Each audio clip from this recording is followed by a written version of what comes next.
These are the most relevant news or gossip about what happened during the month in the world of anime, manga Japan, or the otaku community. Mantra, a company dedicated to the research and development of manga translation technology using artificial intelligence, has secured significant funding of approximately 7.8 million yen. Investors include major industry names such as Shueisha, Shogakukan, Kadokawa, Square Enix Holdings and Empower Partners Fund LP, as well as Tetsuya Kukai founder Tsuyoshi Hamagaki. Mantra Engine, Mantra's cloud-based translation tool, specializes in manga and vertical scrolling comics. This platform allows all manga translation tasks to be performed directly in the browser, using AI to make the process more efficient and cut work time in half. Currently, Mantra Engine is used by both domestic and international publishers and translation companies, translating around 10,000 pages per month, equivalent to about 500 manga volumes. In case you don't remember, Angel Beats is an original anime that mixes action, comedy, and drama,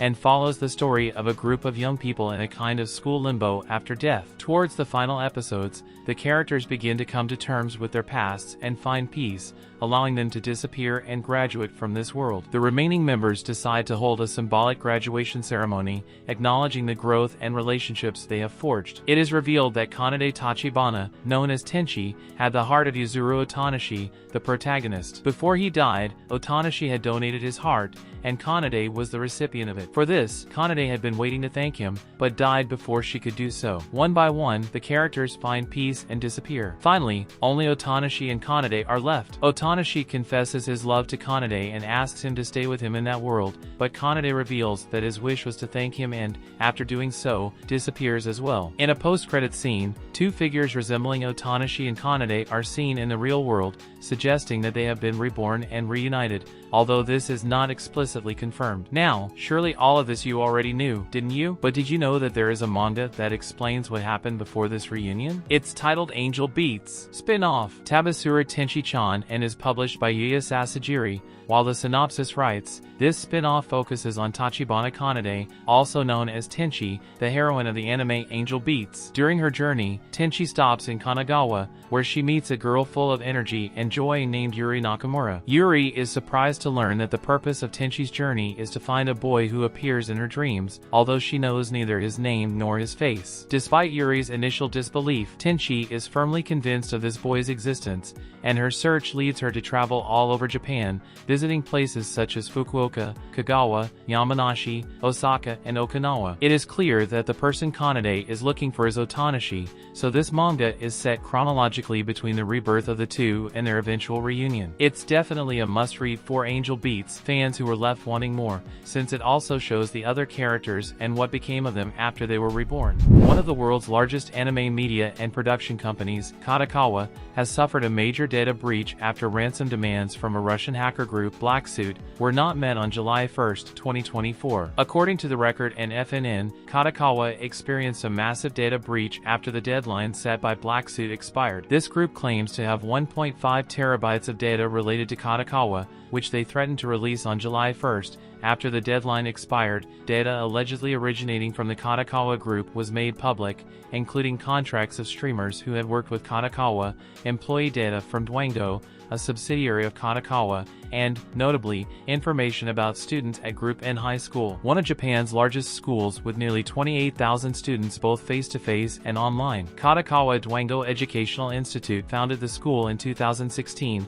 Kadokawa immediately responded to the leak, issuing its deep apologies for the great concern and inconvenience this has caused to all involved. Kadokawa says it is currently investigating the authenticity of the leak in collaboration with a specialized external organization and expects the results by the end of July. A popular adult film distributor in Japan has announced its upcoming releases that have left the public perplexed. These new productions use artificial intelligence to change the faces of the actresses, making them look more like the characters they are cosplaying and, at the same time, hide their identity. This technological innovation has generated confusion and anger among consumers who are aware of the plight of porn actresses in Japan. The industry has been shaken by new laws seeking to regularize activities and working conditions, which has led to a decline in work and income income for many of these professionals. With the advent of productions that use AI to modify faces, job opportunities for human actresses are further reduced, exacerbating the existing crisis. Snowbreak Containment Zone, the gacha RPG shooter from Amazing Season Game,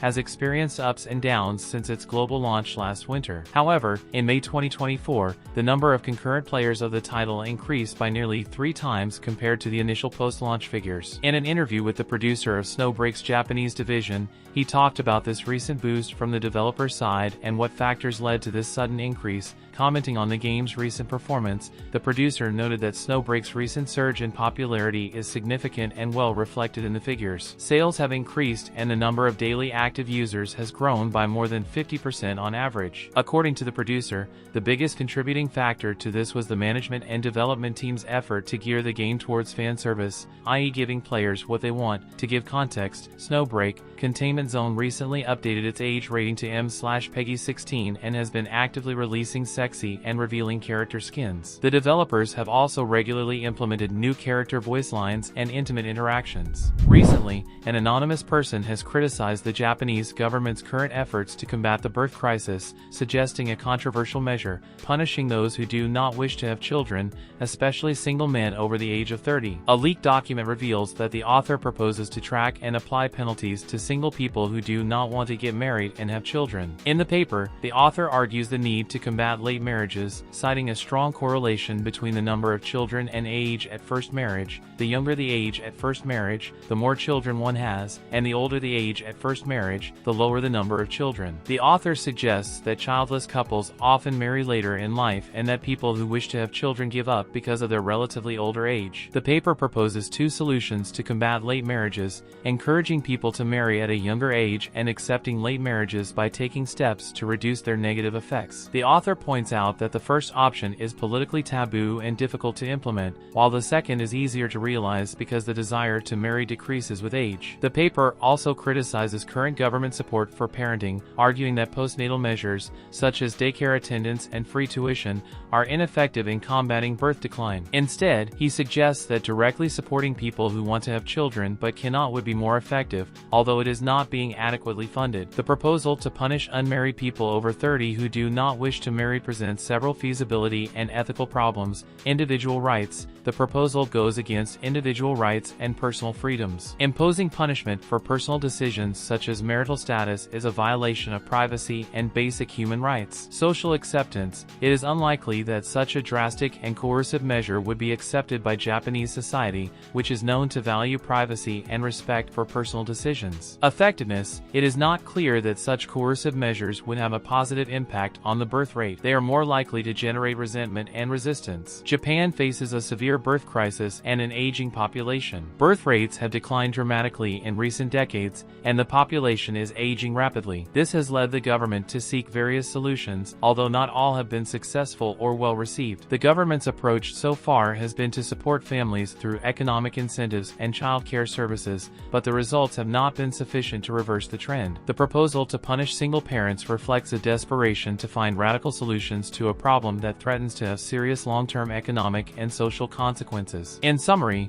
although the proposal for punishing singles over 30 is extreme and probably unfeasible, it underscores the urgency and seriousness of Japan's birth crisis. It is crucial that more balanced and individual rights-respecting measures be found and implemented to address this issue. Weekly Logistics News recently published a report on the concerns of a transportation manager in Shizuoka, Japan, regarding the depiction of trucks in media such as isekai anime, television series, and movies. This manager has pointed out that trucks are often depicted as causing fatal accidents, which could be generating misperceptions and unwarranted fears towards these vehicles, negatively affecting the image of the logistics industry. Despite understanding the importance of creative freedom and storytelling, the manager suggests that this type of depiction is influencing the formation of fears and aversions towards trucks and their drivers. He argues that since anime and manga are consumed by a wide audience, including children, such stories can foster discrimination against trucking organizations. As an example, he mentions that some wives and parents prevent young people from being employed in the trucking industry. To counter negative opinions about trucking, Shizuoka's manager hopes that content creators will consider presenting the trucking industry in a more positive light. Despite the manager's company's efforts to spread positive information about drivers and logistics work through social media,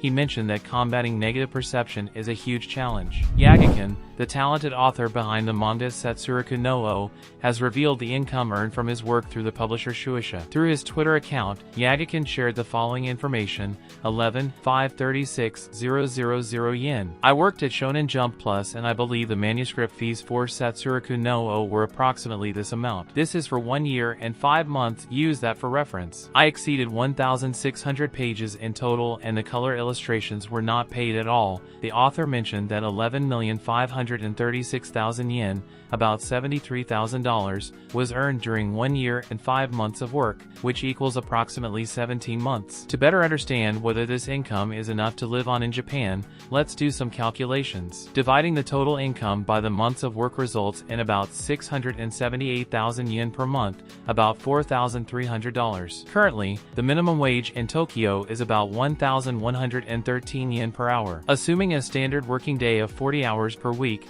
this results in a minimum wage of about 178,000 yen per month, about $1,100. However, in Japan, income is taxable, and Yagakin's high salary would put him at a high tax rate for which, after taxes, he would be receiving 20 to 30% less. In addition to taxes, manga authors typically incur various costs involving drawing materials and software, workspace, whether a rented studio, and marketing and promotion. However, a crucial aspect is the payment of assistants. Manga assistants help in the creation of backgrounds, inking, plotting and other aspects of the process, and their salaries are paid by the author himself. For each assistant, subtract a minimum monthly salary from the author's salary and it won't seem like so much money, right? Veteran animator Terumi Nishii has taken to social media to express her frustration at what she perceives as unreasonable demands for political correctness in anime production. Nishii, who has worked as animation director on several animes such as Jujutsu Kaisen 0, JoJo's Bizarre Adventure, and Death Note,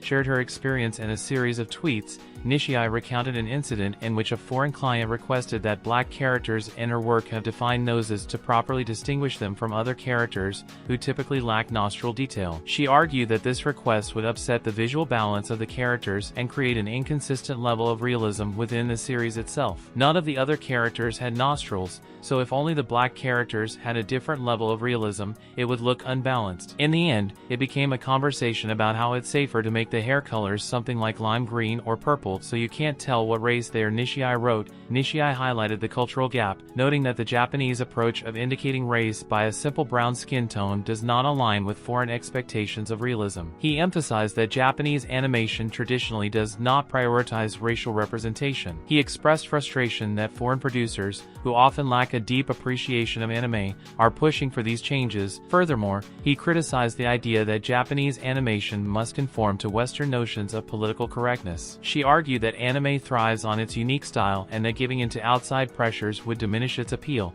citing that neither she nor domestic anime fans want such changes. Because of this, I don't feel any attraction to incorporating political correctness and creating works for a foreign audience, and domestic anime fans don't want that either. If we did that, it would take away the appeal of anime, and we would quickly lose out. So I want to keep doing things by Japanese standards, Nishii said. The animator also addressed the broader economic and demographic issues facing Japan. She emphasized the need to address the country's declining birth rate to revitalize domestic demand for anime. Even if Japan were to experience a baby boom now, he noted that it would take at least a decade before the industry could afford to ignore the demands of the overseas market. He expressed concern about the future, hoping that steps would be taken to ensure freedom for the next generation of animators. Even if we have a baby boom now, we would still have to adapt to foreign sensibilities and make changes for at least 10 years, so I personally won't see it in time. But I hope something can be done for the sake of of freedom for the next generation. The declining birth rate. In other words, economic policy, Nishii concluded.